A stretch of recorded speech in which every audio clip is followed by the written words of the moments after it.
Happy Monday, chikahan mga kapuso! Indeed, a superstar. Ayaw paawat ng career ni National Artist for Film and Broadcast Nora Honor nang pinarangalan siya sa World Class Excellence Japan Awards. Kasabayan ng muli niyang pagsabak sa pag-arte sa isang special role sa GMA Afternoon Prime Series na Lilet Matias, Attorney at Law. Yan ang chika ni Lars Santiago. National Artist, recognizing her exceptional Hindi binigo ni National Artist for Film and Broadcast Arts, Nora Honor, ang naghintay sa kanyang mga tagahanga dahil personal niyang tinanggap ang parangal bilang natatanging Filipino National Artist sa idinaos na World Class Excellence Japan Awards sa isang 5-star hotel sa Pasay City. Pangalawa nito na binigyan na award sa akin ng ni Mami Emma Cordero. Yun. Kaya lang sa Japan, kaya hindi ako nakapunta. Kaya nangako ako dito, napupunta ako.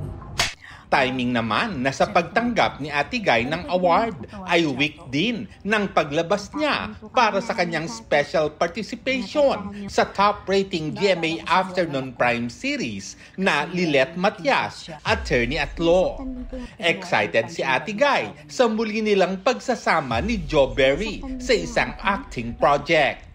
Sa istorya, lumapit ang karakter ni Ate Guy na si Chato o kaya Attorney Lilet para matulungan siya sa kinakaharap niyang kaso na pagpatay sa asawa ng kanyang anak na mentally challenged na laging binubugbog. Okay naman, walang problema. Natapos naman ako sa oras na sinabi. At maganda yung attorney. Attorney talaga. Lileta po. Galing pa rin. Saka mabait pa rin, bungis-ngis ang bungis-ngis.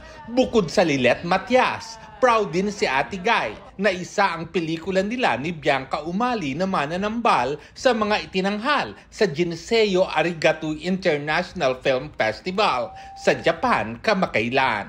Dapat nga kasama rin ako doon, kaya lang marami akong hindi nasamahan ng mga nakaraang bigay ng karangalan.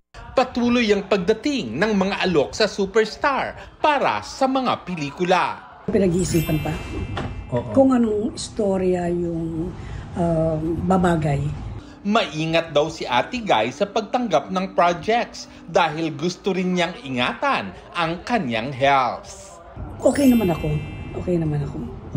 Kaya lang minsan, dahil nga dun sa nakaraan, nalaga ako na ospital, pero ngayon okay na ako. Wala na akong problema. Lars Santiago, updated sa showbiz happening.